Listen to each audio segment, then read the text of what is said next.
गुमराह एपिसोड 248। वो कमरा जिसमें बाबा जी हमें पहुंचा कर गया था इतना बड़ा था कि उसमें 50 आदमी बैक वक्त बैठ सकते थे। पूरे कमरे में सफ़ेद बेदाग चांदनी का फर्श बिछा था और चारों तरफ दीवारों के साथ गाव तकिए लगे हुए थे।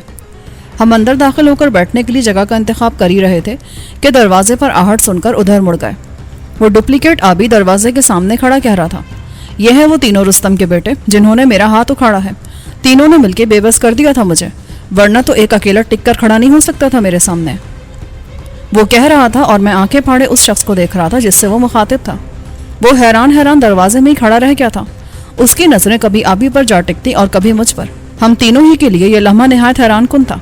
उसने कभी तसव्वुर भी नहीं किया होगा कि गर्दिश ज़माना किसी रोज़ हमें यूं उसके रूबरू ला खड़ा कर देगी, और ना ही मुझे या आबी को यह गुमान हुआ था कि उससे हमारी अगली मुलाकात इस तरह होगी। चंद लम्हे हक्का बक्का एक दूसरे को देखते रहने के बाद आबी हैरत में डूबी आवाज में बोला, ओ ये मैं क्या देख रहा हूँ? मेरी आंखें धोखा तो नहीं खा रही? ये तू ही है ना जमील? हाँ, वो जमील ही था, आबी का दोस्त जमील, वही पाकिस्तान और भारत की सरहद पर वाक़ गांव अबरी में जरगरी की आड़ में स्मगलिंग करने वाला जमील, जिसके घर में हमने उस वक्त पनाह ली थी जब मैं और आबी ढिल्लों साहब मरहूम को तलाश करने के लिए भारत की सरहद में घुसना चाहते थे। उस जमील ने बड़ा साथ दिया था उस वक्त हमारा। वो एकदम तेजी के साथ आबी की तरफ लपका और करीब जाकर उसे अपने बाजुओं में भरकर सीने से लगाते हुए बोला, ओए मेरे यार, मेरे भाई आबी, तू कहाँ चला गया था यार, और किधर भटकता भटकाता इधर आ निकला तू? वो डुप्लीकेट आबी जो अब तक जमील की गर्मजोशी पर हैरत ज़दा हो रहा था, उसकी जुबानी आबी का नाम सुनकर बुरी तरह चौंक उठा। उसके तसव्वुर में भी नहीं होगा कि जिसे कुछ देर पहले तक वो धमकियां देता रहा था, वो अजनबी शख्स दरअसल वही है जिसके नाम पर वो शिकारपुर में सर उठाकर चलता रहा है। चंद लम्हे आबी से बगलगी रहने के बाद जमील मेरी तरफ बढ़ा तो मैंने हाथ उठाकर उसे रोकते हुए कहा, वहीं रुक जा जमील, मेरे करीब आने से पहले ये बता दे मुझे कि तूने यहाँ अपनी दुकान चमकाने के लिए हमारा नाम क्यों इस्तेमाल किया है? हमारी रुसवाई का सबब क्यों बना है तू? वो मेरी तरफ बढ़ते बढ़ते रुक कर खड़ा हो गया और शर्मिंदगी के आलम में मुझसे नजरें चुराते हुए बोला, मैं बहुत शर्मिंदा हूँ जिलानी। यहाँ अचानक ऐसे हालात पेश आ गए थे कि मुझे नहायत उजलत में ये फैसला करना पड़ गया। तुम यकीन करो भाई, मेरा इरादा मुस्तकिल तौर पर इस नाम को इस्तेमाल करने का बिल्कुल नहीं था, मगर एक बार ये नाम इस्तेमाल करने के बाद उसके गर्दाब में मैं ऐसा फंसा कि फिर निकल ही ना सका। आबी ने चौंक कर उसे देखा, ओए जलील आदमी, तो ये तू है जो यहाँ गुलाम जिलानी बना बैठा है? ये सिला दिया तूने हमारी यारी का हमें? मैंने कहा ना, बस हालात ने मजबूर कर दिया था मुझे, और फिर ये एतमाद भी था कि तुम मेरी जसारत का ज़्यादा बुरा नहीं मनाओगे। ये तूने कैसे समझ लिया? क्या तेरे ख्याल में हम ऐसे ही उल्लू की दुम हैं कि जिसका जी चाहे हमारे नाम से अपनी बदमाशी की दुकान सजाकर बैठ जाए? हम तो ज़मीन तंग कर देंगे ऐसे आदमी पर। समझा क्या है तूने हमें? आबी गजबनाक होकर उसकी तरफ बढ़ा। मैंने उसे आवाज़ देकर कहा, ठहर जा आबी, जल्दबाजी से काम ना ले, ऐसा ना हो कि हमें बाद में पछताना पड़ जाए। इसकी बात सुन ले पहले, इसे सफाई का मौका ज़रूर मिलना चाहिए। कोई और होता तो मैं उसे मुंह खोलने की मोहलत भी ना देता। इरादा मेरा यही था कि सामना होते ही गर्दन झटक दूंगा उस जालसाज की जिसने हमारे चेहरों पर स्याही मलने की जसारत की है, लेकिन उसे देख लेने के बाद मैं ऐसा कोई कदम नहीं उठा सकता। इसने कभी हमारे साथ भलाई की थी, काम आया था ये हमारे, चुनाचे ऐसे आदमी को सफाई पेश करने का मौका तो ज़रूर देना चाहिए। इसकी मजबूरी मालूम करने के बाद ही कोई फैसला करेंगे हम इसके बारे में। आबी झंझला कर बोला, एक तो ये तेरी सुलह पसंदी मुसीबत बनने लगी है मेरे लिए। पता नहीं कहाँ से रोग लगा लिया तूने, ना वक्त देखता है ना मौका, बस मसलहतों में उलझ कर रह जाता है। धीरज से काम ले यार, गुस्सा ना खा खामखा। किसी के बारे में कोई खतरनाक फैसला करते वक्त उससे अपने ताल्लुक को बिल्कुल ही फरामोश नहीं कर देना चाहिए। शराफत अली जो इस नई सूरत हाल पर हैरान हो रहा था वो बोला, अगर ये तुम्हारा कोई पुराना शनासा है तो इसके बारे में यूँ आंख बंद करके कदम उठाना ठीक नहीं है। अभी जज्बात को काबू में रखने की कोशिश करो, इसे बताने दो कि इसने ऐसा क्यों किया है। जमील बोला, मैं तुम्हारा मुजरिम ज़रूर हूँ अभी, लेकिन यकीन करो मैंने कोई ऐसा काम तुम्हारे नाम से नहीं किया है जिस पर तुम्हें शर्मिंदा होना पड़े किसी के सामने, या जिसकी वजह से तुम्हारे नाम से लोग नफरत करने लगे। यहाँ लोग आबी और जिलानी की बेहद इज्जत करते हैं, तुम्हें निजात दहिंदा समझने लगे हैं अपना, और सिर्फ तुम्हारे नाम पर बड़ी से बड़ी कुर्बानी देने को तैयार रहते हैं। हाँ, ये ठीक कह रहा है। ये मंजर तो मैं देख चुका हूँ अभी थोड़ी देर पहले रेलवे स्टेशन के करीब, इसीलिए तेरे खिलाफ कोई इंतहाई कदम नहीं उठाया मैंने, और तेरी बात सुनने को तैयार हो गया। अब तू सब कुछ सच सच बता दे हमें। झूठ बोलने वाली कोई बात ही नहीं है, मगर पहले तुम लोग आराम से बैठ जाओ। खड़े क्यों हो? इसे अपना ही घर समझो। बल्कि सच तो ये है कि यहाँ जो कुछ भी है तुम्हारा ही है, तुम्हारे ही नाम पर यहाँ तक पहुँचा है ये।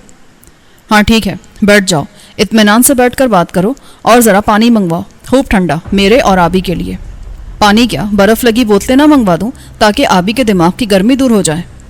बक नहीं हो साले, ज़्यादा बकवास करेगा ना तो ये तेरे चेचक ज़्यादा चेहरे के नक्शो निगार और उभार दूंगा। आबी ने इससे झड़क कर कहा, ना ना यार, ऐसा ना करना, बस ये 2 ही ऐब अगर ना होते मुझ में तो वो सुमला बहन बनकर ना रह जाती मेरी। जमील बोला, ये क्या कह रहा है भाई, वो सुमला अभी तक तेरे ही पास है, मगर ये बहन वाला क्या चक्कर है, कुछ तो बता। मैंने पूछा। बता दूंगा ये भी, पहले अपने दिलों के गुबार साफ कर लो तुम दोनों। फिर उसने पलटकर डुप्लीकेट आबी से कहा, भाई फीदे पहलवान, जा जरा बाबा जी से ठंडी बोतलें लाने का तो कह दे, कहना बिल्कुल बर्फ जैसी हो, एकदम ठंडी ठार। और देख तू इधर पहलवान के पास चला जा और अपनी कोहनी बिठवा ले जाकर उससे, वरम चढ़ने लगा इस पर, ज्यादा सूजन चढ़ गई तो जोड़ मुश्किल से बैठेगा। वो अभी तक दरवाजे में ही खड़ा उल्लू की तरह दीदे नचा नचाकर हमें देख रहा था। जमील की बात सुनकर वो पीछे मुड़ते हुए बोला, अच्छा जी, मैं अभी कह देता हूँ बाबा जी से। ये कहकर वो बाहर निकल गया। उसके जाने के बाद मैंने जमील से कहा, हाँ भाई अब बताओ ये किस्सा क्या है, ये सवांग क्यों रचाया तूने? वो चंद लम्हे सोचने के बाद बोला, मेरा ख्याल है सारी बात शुरू से सुनाना चाहिए, दरमियान से पूरी बात समझ में नहीं आएगी तेरे। वो किस्सा यूं है जी कि तुमको तो पता ही है, मैं उधर अबरी में जरगर का काम करता था, लेकिन असल में मेरा काम दूसरा ही था। इंडियन बॉर्डर बार बार अबूर करना कोई खेल तो होता नहीं बच्चों का, बॉर्डर के मुहाफिजों को मिलाकर रखना पड़ता है अपने साथ, तभी आदमी ये धंधा कर सकता है। मेरी भी अच्छी खासी याद अल्लाह थी उनके साथ, बड़ा माकूल हिस्सा देता था मैं उन्हें, फिर भी आंखें दिखाते रहते थे वो, जिसकी मैंने कभी परवाह नहीं की। उधर सरहद पार से भी अक्सर लोग आते रहते थे माल लेके मेरे पास। ऐसे 2 आदमियों की तलाश में तुम्हारी मौजूदगी में एक बार छापा डालने भी आ गए थे सरहदी चौकीदार। ये कोई खास बात नहीं थी, ऐसा भी होता ही रहता था कभी कभी। मगर एक रात उधर से आने वाले 2 सिखों की वजह से जबरदस्त गड़बड़ हो गई। उन्होंने हिस्सा दिए बगैर ही मुहाफिजों को चक्कर देकर निकलने की कोशिश की थी, जिसके नतीजे में दोनों तरफ से खूब गोलियां चली और 2 मुहाफिज उनकी गोलियों का निशाना बन गए। उस वाक़े ने मुहाफिजों को मुश्तैल कर दिया। उन्होंने सरहद की निगरानी इस कदर सख्त कर दी कि किसी चिड़िया के बच्चे के लिए भी सरहद पार करना मुमकिन ना रहा। उसके साथ साथ सरहदी देहात में जो लोग स्मगलिंग का कारोबार करते थे, उन्होंने उनकी पकड़ धकड़ भी शुरू कर दी। ऐसे लोग उनसे पोशीदा तो नहीं रहते, एक एक आदमी का पता ठिकाना जानते थे वो। मैंने ये सूरत हाल देखी तो अपना असासा और सुमला को लेकर अबरी से लाहौर आ गया, लेकिन उन्होंने लाहौर में भी मेरा पीछा न छोड़ा, तो मैंने समझ लिया कि पंजाब में ये लोग कहीं भी हमें चैन नहीं लेने देंगे। यूं भी मैं सुमला को मुल्तान से वरगला कर लाया था, जिसकी वजह से पंजाब के बड़े शहरों से मैं दूर ही दूर रहता था। छोटी जगहों पर रहता तो एक अजनबी की हैसियत से जल्दी लोगों की नज़रों में आ जाता, लिहाजा मैंने सुमला के मशवरे से कराची चले जाने का फैसला कर लिया। लाखों की आबादी के मीलों फैले इस पुरहंगाम शहर में सुना है किसी को किसी की परवाह नहीं होती। चनाचा हम लाहौर से रवाना होकर बचते बचाते निकलकर शिकारपुर तक आ गए। ये फीदा उधर अबरी में ही मिला था मुझे, और बहुत जल्दी हम बहुत गहरे यार बन गए थे। आदमी बड़ा मुखलिस और यारों का यार है, मेरे कारोबार में भी शरीक रहा है और अबरी से मेरे साथ ही आ गया था। शिकारपुर में एक बड़ा बदमाश था, माची नाम था उसका। कराची के सफ़र के दौरान रेल में उसके एक आदमी से ये झगड़ा कर बैठा और अच्छी खासी मरम्मत कर डाली उसकी। उसने उसे चैलेंज कर दिया शिकारपुर में दोबारा मुकाबला करने का। ये कहा उसने कि रेल में धोखे से मार खा गया वो, फीदे जैसे 10 भी उसे जेर नहीं कर सकते, और अगर फीदा वाकई जवां मर्द है तो उसके साथ शिकारपुर चले, जहां अपनी चोटों का इलाज कराने के बाद वो उससे दोबारा मुकाबला करेगा।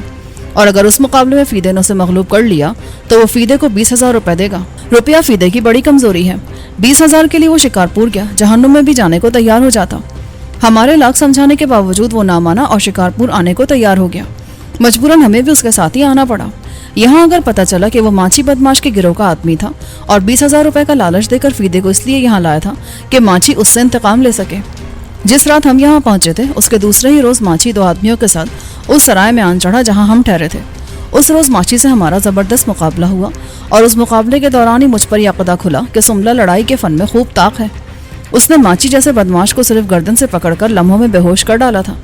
उसकी गिरफ्त ऐसी जबरदस्त होती है कि जिसकी गर्दन पर एक बार हाथ डाल देती है वो कम से कम 1.5-2 घंटे के लिए बेसुध हो जाता है।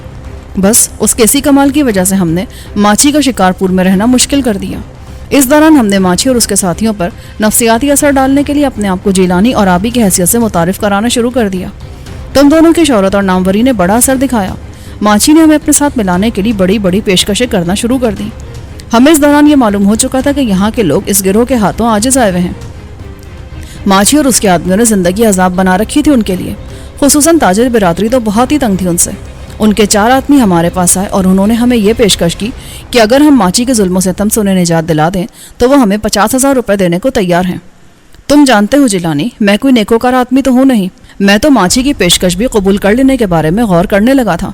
हम लाहौर से निकले ही इस गर्ज से थे कि अपने लिए को मुनासिब आमदनी का जरिया और एक ऐसी पनाहगाह तलाश करें जहाँ ये बुरा वक्त सुकून से गुजार सकें। माछी के पास हमें ये दोनों चीज़ें मिल रही थीं, मगर ताजिरों की तरफ से जब 50,000 रुपए की पेशकश हुई तो मैंने सोचा इतनी बड़ी रकम कमाने का मौका हाथ से नहीं जाने देना चाहिए।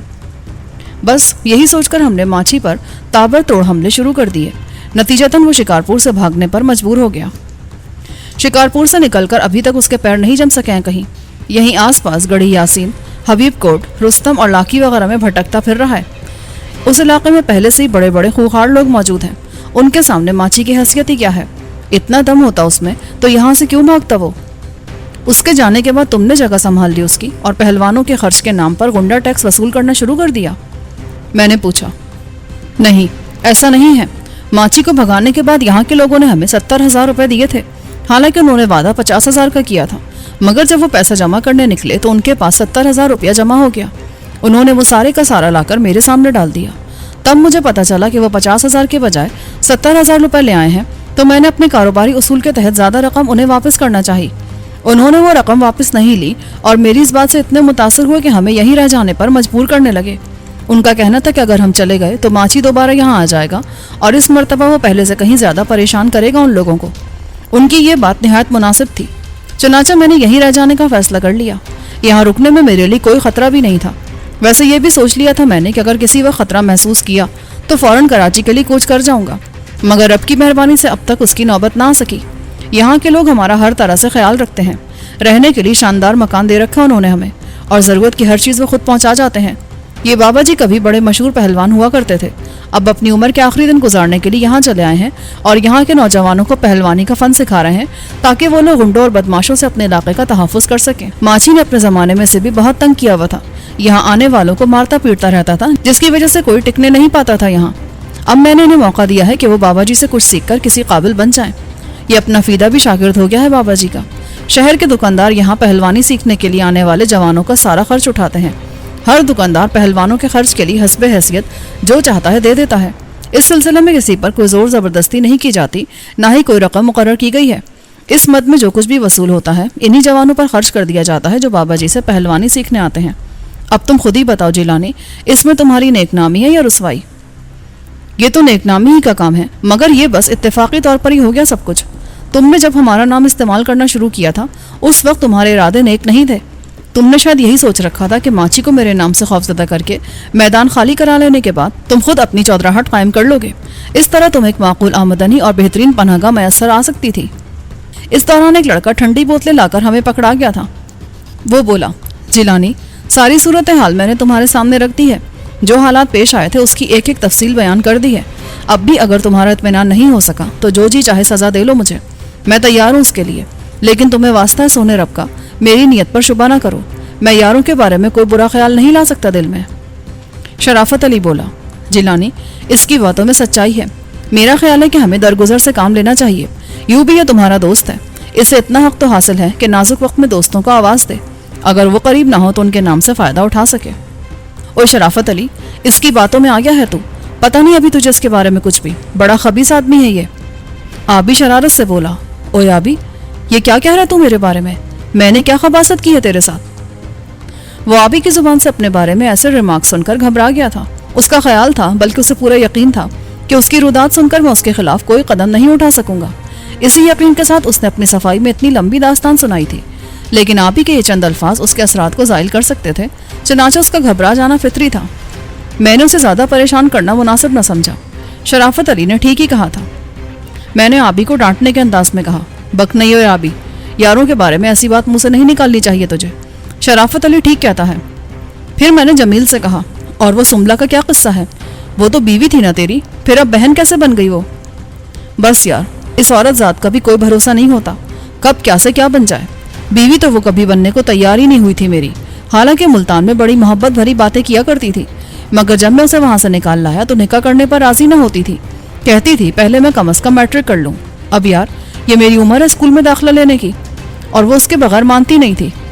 और तू ऐसा जलील आदमी है कि बगैर निकाह के उसे बीवी जाहिर करता रहा लोगों के सामने। सिर्फ जाहिर ही करता था, समझा तो नहीं था मैंने उसे बीवी। آخر کسی آبادی کے درمیان ایک جوان لڑکی کے ساتھ رہنے کے لیے اس سے کوئی رشتہ ایسا بھی تو ہونا چاہیے جس کی بنا پر لوگ ہمیں ساتھ رہنے کا حق دے سکے. اس کے بغیر ہم کہاں رہ سکتے تھے ایک دوسرے کے ساتھ؟ یہ کوئی ضروری تھا کہ تم لوگوں کے سامنے اسے بیوی ظاہر کرو؟ بہن بھی تو بتا سکتے تھے اپنی. ہاں بتا سکتا تھا، لیکن اگر وہ مجھ سے نکاح کر لیتی تب پھر میں کیا کہتا لوگوں سے؟ یہ کہ میں نے بہن کو بیوی بنا لیا ہے. مجھے ہنسی آ گئی اس کی بات پر. میں نے جمیل سے کہا پھر کیا ہوا؟ وہ بولا میں اس کو دلاسے دیتا رہا کہ جلدی میں میٹرک کر لوں گا. خیال میرا یہ تھا کہ جب یہ اپنے والدین کو چھوڑ کر میرے ساتھ گھر سے نکل آئی ہے تو اب جائے گی کہاں؟ تنگ آ کر ایک دن اپنی شرط سے خود ہی دستبردار ہو کر نکاح کے لیے رضامند ہو جائے گی. اسی لیے میں نے کبھی اسے مجبور کرنے کی کوشش نہیں کی. میں اسے سچ مچ دل و جان سے چاہتا تھا، اس لیے کسی بھی صورت اس کی دل آزاری نہیں کرنا چاہتا تھا. چنانچہ ابرین میں ہم اسی طرح رہتے رہے، لیکن جب یہاں شکارپور میں آ کر آباد ہوئے تو اس نے بڑی خوبصورتی کے ساتھ مجھے اس بات پر آمادہ کر لیا کہ یہاں میں اسے لوگوں کے سامنے بیوی کے بجائے بہن ظاہر کروں. اچھا کمال ہے، تجھ جیسے گھاگ آدمی کو بھی چکر دے دیا اس نے. ایسا کیسے کر لیا بھائی؟ بڑی چلتر باز لگتی ہے مجھے تو وہ. آبی سے خاموش نہ رہا گیا. تو نے کبھی کسی سے محبت نہیں کی نا؟ محبت کرے گا تو تجھے معلوم ہو جائے گا کہ چالاک ترین آدمی بھی ایک بھولی بھالی معصوم صورت لڑکی سے کس طرح الو بن جاتا ہے. جمیل بولا تم نے اسے سمجھایا نہیں کہ بہن بھائی ظاہر کرنے کے بعد ہم لوگ نکاح کس طرح کریں گے؟ کہا تھا میں نے اس سے یہ سب کچھ، اور اس نے اس کا جو جواب دیا اس کے بعد کچھ کہنے سننے کی گنجائش نہیں رہی تھی. ایسا کیا کہہ دیا اس نے؟ اس نے اپنا دل کھول کر رکھ دیا میرے سامنے. صاف صاف کہہ دیا کہ وہ مجھ سے شادی کے بارے میں سوچ بھی نہیں سکتی کبھی. اس نے اپنے لیے جیسے جیون ساتھی کے خواب دیکھے ہیں ان میں کسی بھی طرح فٹ نہیں ہو سکتا ہوں. اچھا حیرت ہے، ایسا کہہ دیا اس نے؟ پھر وہ تیرے ساتھ گھر سے کیوں بھاگ آئی تھی؟ وہ اپنی سوتیلی ماں کے مظالم سے بہت پریشان تھی اور ان پریشانیوں سے نجات حاصل کرنے کے لیے اس نے مجھ سے دوستی بڑھائی تھی. اس کی بات بھی غلط نہیں ہے، میں نے اس طرف توجہ ہی نہیں دی تھی کبھی. سوچا ہی نہیں تھا کبھی کہ آخر وہ میرے ساتھ شادی کرنے کے لیے کیوں نہیں کہتی ہے. اس نے ہمیشہ اللہ اور رسول کے واسطے دے دے کر یہی کہا تھا مجھ سے کہ میں کسی بھی طرح اسے اس کے ماں باپ کے گھر سے نکال کر کہیں بھی لے چلوں. میں اگر شادی کی بات کرتا بھی تھا تو وہ خوبصورتی کے ساتھ مجھے ادھر ادھر کی باتوں میں لگا کر اس قصے کو گول کر جاتی تھی. میں ایسا گدھا تھا کہ میں نے کبھی یہ سوچنے کی ضرورت ہی محسوس نہ کی کہ آخر مجھ میں ایسی کون سی خوبی ہے جس کی وجہ سے اس جیسی حسین و جمیل لڑکی مجھ پر یوں مر مٹی ہے. شکل و صورت میرے پاس نہیں ہے، چہرہ میرا چیچک کے داغوں کی وجہ سے مسخ ہو کر رہ گیا ہے، علم کی دولت سے بھی میں محروم ہوں. کام میں وہ کرتا ہوں جس میں زندگی ہمیشہ سولی پر لٹکی معلوم ہوتی ہے. بس سینے میں ایک محبت بھرا دل ہے جس میں اس کی چاہت کا خزانہ دفن تھا. اسے میں نکال کر نہیں دکھا سکتا تھا اس کو. بولتے بولتے اس کی آواز میں لرزش پیدا ہونے لگی. میرے اس خلوص اور محبت کے شدید جذبے کی وہ معترف ہے جیلانی، اور اسی کی وجہ سے اس نے مجھے ایک بہن کا پیار دینا منظور کر لیا ہے. میرے لیے یہی بہت ہے، کسی بھی شکل میں صحیح اس سے تعلق تو برقرار ہے نا میرا. اس کے سوا اور کیا چاہیے مجھے بھلا؟ میں اسے جواب دینے ہی جا رہا تھا کہ ایک نسوانی آواز نے ہمیں چونکا دیا. آہا بھائی جان آئے ہیں، اور مجھے خبر تک نہ دی تم نے جمیل. میں نے چونک کر دروازے کی طرف دیکھا. وہاں سملہ کھڑی تھی. میں اسے دیکھتے بے ساختہ اپنی جگہ سے اٹھ کھڑا ہوا. آئے سملہ جی، شکر ہے سونے رب کا، آج آپ کا دیدار تو نصیب ہوا. واہ جناب، کیا بات کہی آپ نے. حالانکہ ادھر ابری سے واپسی پر بھی گزر ہوا ہوگا آپ کا، مگر ایک بار رخصت ہو جانے کے بعد پھر کبھی آپ کو خیال نہیں آیا ہوگا ہمارا. میں تو حیران ہوں کہ آج ادھر کیسے آ گئے آپ. ایسا نہ کہیں سملہ، آپ لوگ بھی کوئی بھولنے والی شے ہیں. وہ ابری میں آپ لوگوں کی مہمان نوازی میں کبھی نہیں بھول سکتا. وہ اندر قدم رکھتے ہوئے بولی. جی ہاں، میں بھی وہ آپ کی مرغی پکڑنے کی ترکیب نہیں بھول سکی ہوں. جب بھی مرغی پکڑنا ہوتی ہے اسی ترکیب سے پکڑ لیتی ہوں، بڑی آسانی سے ہاتھ آ جاتی ہے. اور مرغی جس سے بھی ذبح کراتی ہوں اسے تکبیر پڑھنے کو کہنا بھی نہیں بھولتی. کیوں مسٹر پیرزادہ جی، آپ نے تکبیر یاد کر لی ہے یا اب تک جھٹکے کی مرغیاں ہی کھا رہے ہیں؟ وہ آبی کو دیکھ کر کھلکھلا کر ہنس دی. آبی نے اس کی بات پر زور سے قہقہا لگا کر کہا، بڑی زبردست یادداشت ہے تیری، وہ بات ابھی تک یاد رکھی ہے تو نے. حیرت ہے بھائی، ویسے اس دن کے بعد پھر کبھی مجھے مرغی ذبح کرنے کی ضرورت پیش نہ آ سکی. یہ اچھا ہوا، اس طرح کم از کم آپ کا ایمان تو سلامت رہ گیا ہوگا بھائی جان. آپ کے ایمان کا ویسے مجھے یقین ہے سلامت نہیں رہا ہوگا. لے بھائی جمیل، سنبھال کر رکھ اسے. عورت ذات کے سامنے مجھے زبان پر قابو رہنے دے. اسے بھی مشق ستم کے لیے میں ہی دکھائی دیا ہوں. میں تمہارے درمیان نہیں بول سکتا بھائی، مجھے تو تم معافی رکھو. میں کیا جانوں تم لوگوں کے درمیان کیا کچھ ہوتا رہا اس روز. یہ تو آج ہی پتہ چلا مجھے کہ تم نے بغیر تکبیر پڑھے مرغی ذبح کر ڈالی تھی اس دن. جمیل نے ہنستے ہوئے اپنا دامن بچایا. شرافت علی بولا، یار آبی، ایک بات مجھے بہت حیران کر رہی ہے، آخر ہر جگہ ہر شخص تمہیں ہی کیوں گھیر لیتا ہے؟ تو اپنی چونچ بند رکھ، پتہ ہے مجھے کم نہیں ہے تو بھی جمالوں سے. چنگاری ڈال کے معصومیت سے پوچھتا ہے کہ آگ کیسے لگی. اسے زیادہ نہ چھڑ بھائی شرافت، اپنی عزت کا خیال کر لے خود ہی، کیوں کیچڑ میں پتھر پھینک رہا ہے. मेरी बात पर सब हंसने लगे। सुमला बोली, मैं आप लोगों के खाने पीने का इंतज़ाम करती हूँ जाकर। ये जमील सिंह तो बस ऐवे ही है, इसने मुझे खबर तक न दी कि आप लोग आए हुए हैं। मेज़बानी के आदाब तक भुला दिए इसने यहाँ आकर। नहीं सुमला जी, इसकी आप बिल्कुल जहमत ना करें। खूब खा पी कर हम लोग पहुँचे थे यहाँ, और जमील को हमने खुद ही मना कर दिया था। परेशान बिल्कुल ना हो, ये हमारा ही घर है। जिस चीज़ की ज़रूरत होगी हम खुद मांग लेंगे आपसे। अच्छा चलो ठीक है, रात को सही। रात के खाने में क्या पसंद करेंगे आप? अभी से बता दें ताकि मैं उसका इंतज़ाम कर लूँ। देखें, अब इस चक्कर में ना पड़े, हम ज़्यादा देर नहीं ठहरेंगे यहाँ, हमें जल्दी है बहुत, आज ही कराची पहुँचना है। बस कुछ ज़रूरी बातें जमील से करके हम रुखसत हो जाएंगे। वैसे अब हमने ये घर देख ही लिया है, आइंदा जब भी इधर आए यहाँ ही ठहरेंगे। अच्छा ठीक है, जैसे आपकी मर्ज़ी। वो खामोशी से मुड़ी और बोझल बोझल कदमों से वापस चली गई। साफ ज़ाहिर था कि हमारे ना रुकने से उसे दुख पहुँचा है। मैंने जमील से कहा, यार उसे समझाने की कोशिश करना, हालात ने अगर मजबूर ना कर रखा होता तो हम उसे मेज़बानी का मौका ज़रूर फराहम करते। उसकी तुम फिक्र ना करो, वो ज़्यादा देर उदास नहीं रह सकेगी। उस पर गम के साथ ज़्यादा देर तक नहीं ठहर सकते। वैसे को हर्ष तो नहीं था अगर तुम आज रात यहाँ रुक जाते। कहा ना मैंने, अगर हर्ष ना होता तो हम ज़रूर रुक जाते। चलो खैर कोई बात नहीं। वैसे तुम किसी काम की बात कर रहे थे शायद? हाँ, मैं ये कह रहा था कि हम यहाँ एक बहुत ही ज़रूरी काम से आए थे। मैंने उसे अपने आने की गर्ज़ोगायत से आगाह करने के बाद कहा, मुझे पूरा पूरा यकीन है कि आसिया इस इलाके को छोड़कर नहीं गई है। वो यहाँ से सक्खर तक कहीं ना कहीं मौजूद होगी, और उस वक्त तक यहाँ से नहीं जाएगी जब तक अपने बच्चे को हासिल ना कर ले। तुम्हारे ज़िम्मे मैं ये काम लगाना चाहता हूँ कि तुम उसका ख्याल रखो और ज़रूरत पड़ने पर उसकी मदद और हिफाजत करो। मेरे लिए खुशी की बात है कि मैं तुम्हारे किसी काम आ सकूँगा, लेकिन मैंने आसिया को आज तक देखा नहीं है, मैं उसे कैसे पहचानूंगा? इसकी तुम फिक्र ना करो। लाशारी की हवेली पर अपना कोई काबिल एतमाद आदमी लगा दो। वहाँ जो भी जवान औरत घुसकर हंगामा करेगी कभी, वो आसिया ही होगी। वो तुम्हारी नज़र में आ जाए तो तुम किसी तरह उससे मिलकर उसे मेरे हवाले से ये बता देना कि उसका बच्चा इस हवेली में नहीं है। वो कराची में लाखों के किसी रिश्तेदार के पास है, जिसका पता हवेली में भी किसी को नहीं मालूम। वो खामखान हवेली वालों से ना उलझे। मैं कराची में उसे तलाश करने की पूरी कोशिश करूँगा। वो लाहौर जाकर माजी के पास सुकून से रहे, उन्हें इस उम्र में उसकी ज़्यादा ज़रूरत है। ठीक है भाई जिलानी, मैं कोशिश करूँगा कि किसी तरह मेरा उससे राब्ता कायम हो जाए। मैं उसे समझा बुझाकर लाहौर वापस जाने के लिए राज़ी कर लूँगा। अब तुम बेफिक्र हो जाओ उसकी तरफ से। बस तो फिर ठीक है, अब हमें इजाज़त दे यार। सक्खर पहुंचकर हमें गाड़ी पकड़नी है कराची के लिए। अगर तुम पसंद करो तो मैं तुम्हें गाड़ी में सक्खर पहुंचाने का बंदोबस्त कर दूं। नहीं भाई, तू इसकी तकलीफ़ ना कर, बस इतना कर दे कि किसी टैक्सी वाले को सक्खर तक जाने के लिए राज़ी कर ले। चलें फिर, मेरे साथ चलें बाहर सब लोग, मैं कोई टैक्सी पकड़ दूंगा। यहाँ टैक्सियाँ ज़्यादा नहीं हैं, जो हैं वो लंबी ही सवारियाँ तलाश करती हैं। सक्खर, खैरपुर, लड़काना ही की तरफ जाती हैं वो। वापसी में कभी कभी 2 दिन भी लग जाते उन्हें। इतनी दूर से वो खाली तो नहीं आ सकते। जब कोई सवारी मिलती है तभी वापस आते हैं। हम लोग उसके साथ गली में बाहर निकल आए। वो हमें साथ लेकर मेन बाजार की तरफ चल दिया।